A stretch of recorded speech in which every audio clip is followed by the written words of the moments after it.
Vou ter uma conversa agora muito especial com a irmã Maria Mourão Lima, da Congregação das Irmãs Palestina, sobre a vocação. Nós estamos no mês de agosto, que na Igreja Católica é voltado para a vocação.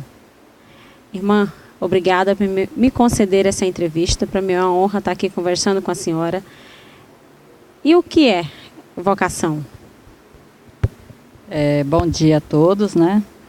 É um prazer estar aqui também falando um pouco sobre vocação, né? Isso é muito importante, né? Porque às vezes as pessoas não sabem que existe uma outra forma de viver, a não ser o casamento, a não ser solteiro, né? E eu acho assim que esse mês de agosto a igreja se dedica a todas as vocações que existem, né? E isso é importante, porque vocação, a palavra vocação quer dizer chamado, né? E se é um chamado, alguém que chama, né? Quem é esse alguém que chama, né? Nesse caso que nós estamos falando de vocação, quem chama é o próprio Deus, né? Ele mesmo que vai chamando as pessoas. E chama para uma missão, né? E a primeiro chamada é chamar a existência e depois chama para uma missão, né? Tem algumas vocações diferentes. Quais as vocações que a gente mais vê na Igreja Católica? As vocações mais presente, comum na igreja é o leigo, né? É o casamento, né? E as específicas, que são raras, né? Mas existe, que é a vocação específica do padre, da irmã, do religioso, da religiosa, né? Que é o irmão e irmã, não é só feminina, mas também masculina, né?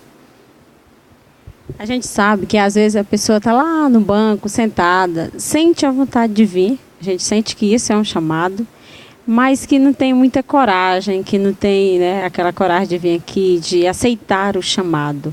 A igreja tem algum trabalho que faz para que essa pessoa, né, às vezes é difícil porque você não sabe o que a pessoa está sentindo, mas tem alguma coisa que pode se fazer? Há uma falha muito grande na nossa igreja, a questão do despertar nas pessoas essa consciência da vocação específica nela, né? Porque Deus chama a todo mundo, não tem pessoas escolhidas assim, não, só chama fulano e fulano, não. Mas às vezes a gente falha na forma de despertar essa vocação nas pessoas, né? Mas existe uma forma. Quando há um trabalho da pastoral vocacional, né, que existe na nossa igreja através da CNBB, né, e também através da CRB, das congregações, né, que é o nosso, tipo um sindicato nosso, né, que é a CRB, de propagar, né, de fazer essa propaganda nos meios de comunicação, na igreja, em todos os lugares da sociedade, para que as pessoas tomem conhecimento de que tem como ele se expressar e correr atrás, e ir atrás dessa resposta que ele busca, né? Agora, já que nós estamos falando de vocação, como foi o chamado da senhora? Como que aconteceu isso? O que aconteceu? A minha vocação é engraçada, né? Porque eu comecei a participar da igreja, eu tinha já 15 anos, né? A minha família era de religiosidade popular, né? De rezar o terço, de ter devoção aos santos, né? E quando meu pai nós mudamos para a cidade, e aí eu comecei a ir à igreja, né? Já com 15 anos, e eu comecei a perceber que tinha pessoas que serviam o altar, tinha pessoas que faziam as coisas ali com o padre, que serviam o padre. Eu falei assim, por que eu não posso também ser uma dessas, né? Mas ficou quieto, né? Depois nós mudamos aqui para Guaraí, e chegando aqui em Guaraí, uma das irmãs Palotina mesmo, veio até o colégio ali no Cristo Redentor, onde eu estudava, né? E passou umas fichas dizendo quem queria fazer primeiro a Eucaristia, porque eu não tinha feito, né?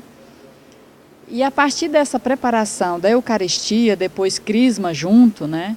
E aí eu comecei a entender que Deus nos chamava para algo maior.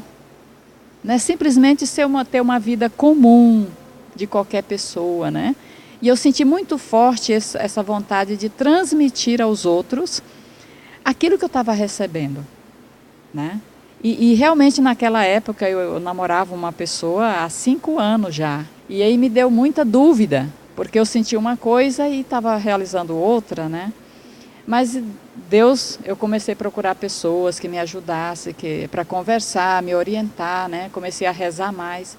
E aí eu decidi fazer uma experiência com as irmãs Palotina, e essa experiência continua até hoje. Nós estamos aqui no ambiente da Igreja Matriz, a paróquia aqui de Guaraí, e eu vejo que a senhora preparou aqui uma palavra, né? Eu queria agora que a senhora, né, pudesse fazer o que se foi preparado. Então, eu escolhi um texto justamente de Lucas 10, que é onde Jesus vai falar da necessidade das vocações na igreja, né? Das vocações no mundo, né?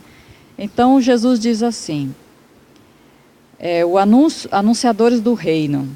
O Senhor escolheu outros 72 discípulos e os enviou 2 a 2 na sua frente, para toda a cidade e lugar aonde ele próprio devia ir.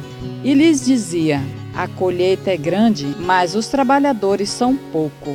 Por isso, peçam ao dono da colheita, que mande trabalhadores para a colheita. Vão, eu estou enviando vocês como cordeiros no meio de lobos. Palavra da salvação. Glória a vós, Senhor. Então aqui a gente percebe que o próprio Jesus já sentiu a necessidade naquela época dele, que a messe é muito grande, né? E são poucas pessoas que se colocam à disposição para levar a sua palavra às pessoas, né? Às vezes, mesmo que às vezes a pessoa venha à missa, mas senta lá naquele banquinho, lá atrás, né? E fica só nisso. Às vezes não tem a graça de participar da comunhão, e ele fica nisso, mas ele não falta à missa. Mas precisa de alguém despertar nele ou nela, dizer, não, você precisa se aproximar da palavra de Deus. E não só da palavra, tem que se aproximar do próprio Jesus na Eucaristia, né? E aí que entra a missão dos missionários, né? Dos vocacionados a anunciar a palavra de Deus, né? De dizer, não, Deus te chama, venha, você também é um convidado, você também é convidada, né? A assumir essa messe que é tão grande e tão poucas pessoas se colocam à disposição. Por quê? Porque para mim assumir a palavra de Deus, eu preciso sair de mim, né? Sair das minhas ideias, sair talvez até dos meus projetos, né? Porque às vezes você tem um projeto de vida, mas quando Deus te apresenta outra coisa, você precisa sair desse projeto também, né? E abraçar quem? O projeto de Deus. Irmã, qual a importância das vocações? Todas as vocações são muito importantes para a igreja, né? Porque todas dão a sua contribuição da evangelização na sociedade, no mundo, né? Através do seu testemunho de vida, né? Da sua fé. Aliás, lembrando que é o segundo chamado que Deus nos faz, é o chamado à fé através do batismo, né? E através do batismo, todos os que recebem o batismo, ele já é convocado a ser um apóstolo. O São Vicente Pallotti já disse, todo batizado é um apóstolo. Então não tem como negar, você não tem como fugir dessa responsabilidade de testemunhar a palavra de Deus, né? E eu tenho aqui uma oração, né? Que é a oração da família pelas vocações, né? Que seria muito importante que todas as famílias rezassem para que Deus desperte vocações na igreja, a partir da sua família, como também da família do outro, né? Que às vezes é difícil a gente aceitar que saia alguém da nossa família, né? Senhor Jesus Cristo, chamai para a vossa igreja muitos e santos sacerdotes, religiosos e religiosas, missionários e missionárias, Senhor da messe e pastor do rebanho, faz ressoar nos ouvidos dos jovens teu forte e suave convite. Vem e segue-me. Senhor, que a messe não se perca por falta de operários. Desperta nossas comunidades para a missão e ensina nossa vida a ser serviço. Fortalece aos que se dedicam ao reino. Sustenta a fidelidade do Papa, dos bispos, dos padres, dos religiosos e religiosas missionários. Maria, Mãe da Igreja, ajuda-nos a responder sim, amém.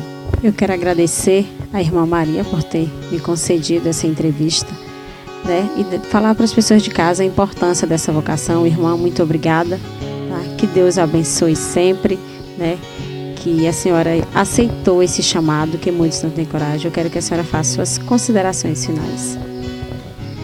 Eu também agradeço muito por essa oportunidade, né? Porque esse modo da gente também usar os meios de comunicação, né? Para propagar a forma de viver, né? Que não é só casar, não é só ficar solteiro, né? Mas tem outras formas da gente servir, serve a sociedade, serve a igreja, serve a palavra de Deus, né? E a gente se torna feliz por isso, né?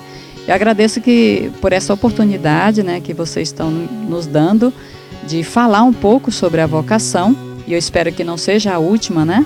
Mas que seja a primeira da nossa caminhada aqui em Guaraí, e que saibamos mesmo assim usar os meios de comunicação para transmitir as coisas de Deus, né? Para que chegue ao ouvido de todos, né? Que às vezes a pessoa não vai à igreja, mas está lá no sofá assistindo a televisão. E aí a mensagem de Deus vai chegar até lá e vai deixar essa inquietação nas pessoas, tá? Então, muito obrigada por essa oportunidade. Que Deus abençoe.